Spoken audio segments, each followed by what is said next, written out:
Pada tanggal 19 Desember 2018, Iana Sawyer kabur dari sekolah saat jam makan siang. Sesuai kesepakatan, paman sekaligus ayah dari anak yang sedang dikandungnya akan datang menjemputnya. Hari itu, paman Iana berjanji akan kabur bersamanya dan hidup bahagia selamanya. Tetapi Iana raib entah kemana. Sedang paman yang menghamili Iana lari dari tanggung jawab dan menghabisi Iana beserta kandungannya. Kasus kali ini adalah permintaan dari sahabat Weekly, Siti Alifah 6814, dan LADHHFDF 5766. Mari sama-sama kita ikuti kisahnya berikut ini.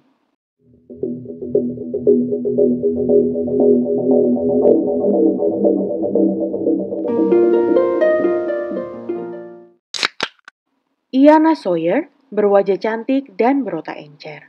Dia duduk di kelas 10, prestasi akademisnya cemerlang, bahkan diprediksi bisa lulus SMA lebih awal. Impiannya suatu hari nanti bisa jadi pengacara atau seorang dokter. Dia sudah mulai ikut kelas penerimaan mahasiswa dan sudah menerima banyak tawaran beasiswa dari beberapa universitas. Sebuah pencapaian luar biasa untuk seorang siswi SMA yang baru berusia 16 tahun. Keluarganya sangat mencintai Iana yang selalu perhatian pada semua orang dan pandai melucu. Dia punya hubungan yang dekat dengan saudara-saudaranya. Dia juga jadi idola semua sepupunya. Di bulan Desember 2018, saat para siswa lain sibuk mempersiapkan diri untuk menghadapi ujian tengah semester, dan sebagian lain asyik membayangkan pesta Natal mereka, Iana justru dilanda badai terbesar dalam hidupnya. Pada tanggal 3 Desember 2018, Iana memberanikan diri untuk mengaku pada ibunya bahwa dia sedang hamil. Awalnya, Kimberly, ibunda Iana, marah besar dan khawatir pada masa depan putrinya. Punya anak di usia remaja bukan hal mudah, apalagi Iana punya cita-cita jadi dokter dan pengacara. Tetapi ketika Kimberly memegang perut putrinya dan merasakan tendangan lembut calon cucunya, amarahnya mereda. Pada tanggal 13 Desember, Iana ditemani ibunya pergi ke dokter untuk memeriksakan kandungannya. Saat itu diketahui usia kandungan Iana sudah 5 bulan dan dia akan melahirkan seorang anak perempuan. Iana sangat senang bahkan sudah mempersiapkan sebuah nama untuk putrinya, Hazel Michelle Mobley. Kimberly akhirnya bertanya pada Iana, siapa pria yang menghamilinya? Iana mengaku seorang pemuda Hispanik bernama Jose. Kimberly meragukan jawaban Iana dan merasa putrinya menutupi sesuatu. Kekhawatiran itu disampaikan Kimberly dalam grup keluarga. Kimberly menceritakan insiden yang terjadi 1 tahun sebelumnya ketika Iana ketahuan berhubungan dengan tetangga mereka bernama Kamar Humphrey yang berusia 20 tahun. Insiden itu dilaporkan ke polisi dan Kamar dikenai hukuman percobaan. Kimberly curiga jangan-jangan pria yang menghamili putrinya adalah Kamar, tetapi Iana berbohong untuk menutupinya. Secara mengejutkan, kakak tertuanya merespon dengan menuduh Jonathan Quiles sebagai orang yang menghamili Iana. Jonathan adalah suami dari Naomi, adik Kimberly. Naomi tentu saja marah dan terjadi perpecahan keluarga. Hingga semuanya terlambat dan tragedi itu pun terjadi. Pada tanggal 19 Desember 2018, Iana tidak pulang ke rumah. CCTV sekolah merekam Iana kabur pada pukul 11 siang membawa 2 tas besar. Kimberly segera menghubungi polisi dan melaporkan putrinya telah menghilang. Sehari setelah Iana menghilang, seorang teman dekatnya mengaku kepada penyidik bahwa dia mengetahui rencana Iana. Menurutnya, begitu kabur dari sekolah, Iana akan tinggal bersama seorang pria selama 2 minggu. Pria itu bernama Jonathan Quiles. Nama Jonathan tentu saja tidak asing di telinga keluarga Iana. Nama pria berusia 33 itu sudah dicurigai oleh keluarga Iana sebagai sosok yang menghamilinya. Selama 2 tahun belakangan, Iana dan adiknya sering membantu menjaga anak pertama paman dan bibinya saat Naomi masih bekerja sebagai supir truk. Awalnya mereka datang berdua, namun belakangan Iana lebih sering datang sendirian. Pada akhir tahun 2017, Jonathan mengalami patah tulang sehingga Naomi sangat membutuhkan bantuan di rumah. Iana dan adiknya dengan senang hati membantu, seringkali sampai menginap. Keluarga besar Iana sudah lama tidak suka pada perilaku Jonathan yang genit. Bahkan pada awal tahun 2018, Naomi sendiri sempat bertanya kepada Iana dan adiknya apakah Jonathan pernah bersikap tidak sopan pada mereka. Namun keduanya mengaku tidak pernah. Akhirnya pada tanggal 27 Desember 2018, polisi mendatangi kediaman Naomi dan Jonathan untuk meminta keterangannya. Tetapi Jonathan justru menyeratkan bahwa Iana kabur dari rumah karena ibunya terlalu menekannya. Complaining, and I always tell her, like, look, first of all, your mom is your mom.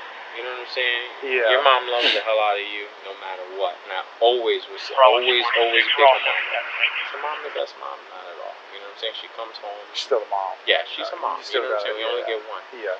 But I explained to them, I was like, listen, your situation is fucking awesome compared to my situation growing up. You know what I mean? I had a real rough one growing up.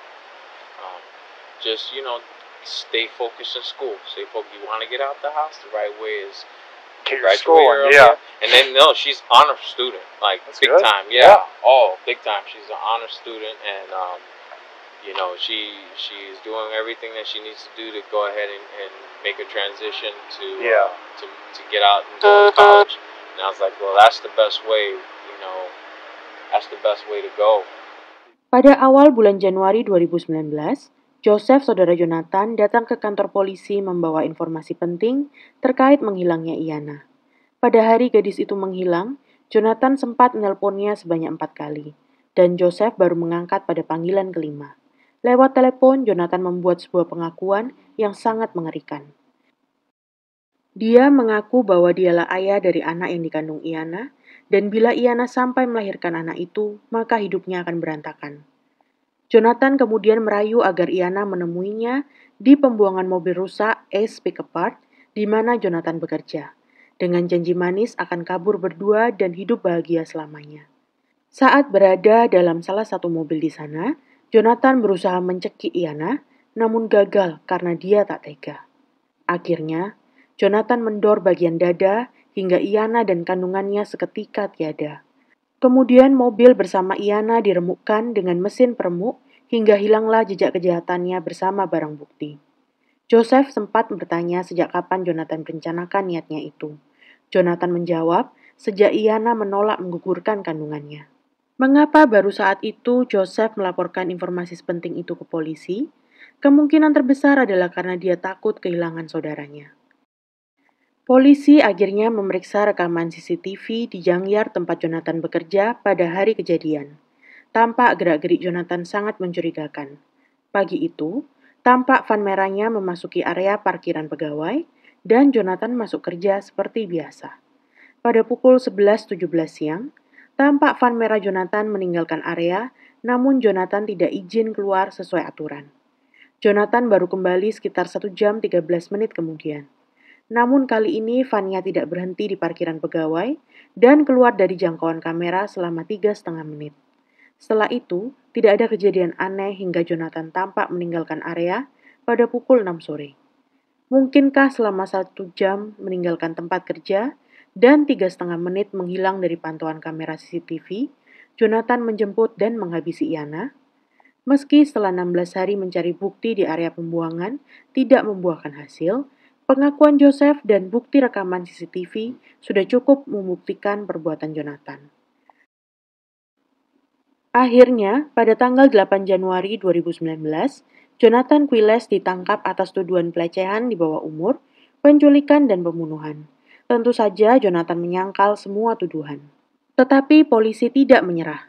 Mereka membujuk dua napi untuk menggali informasi dari Jonathan. Salah satunya bahkan bersedia memakai perekam. Sesuai dugaan polisi, Jonathan dengan bangga mengakui semua kejahatannya pada dua napi tadi, persis seperti yang diakuinya kepada Joseph. Bahkan dia membuat pengakuan mengejutkan bahwa dia juga melecehkan adik Iana.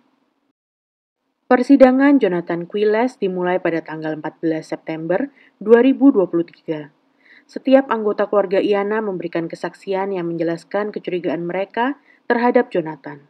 Tetapi kesaksian yang paling menyedihkan adalah dari adik Iana Ia menjelaskan bagaimana dia menyaksikan hubungan antara kakaknya dan pamannya. Pada tanggal 21 September 2023, Dewan Juri memutuskan bahwa Jonathan bersalah atas 2 dakwaan. Hakim menjatuhkan 3 kali hukuman seumur hidup tanpa kemungkinan pembebasan bersyarat. Sama saja artinya Jonathan dihukum hingga tiada. Keluarga besar Iyana merasa lega dengan keputusan hakim, meski mereka mengaku tidak ada hukuman setimpal yang bisa menghidupkan Iyana kembali.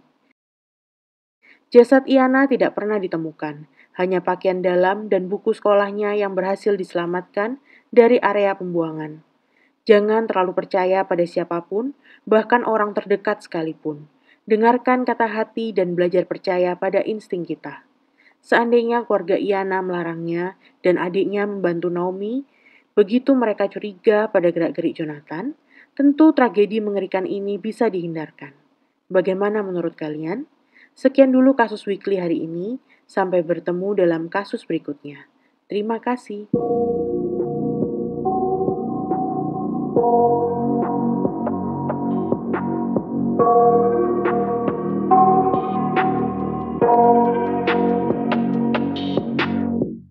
I got nightmares in my head, I fear that the thoughts build up until I can't hear.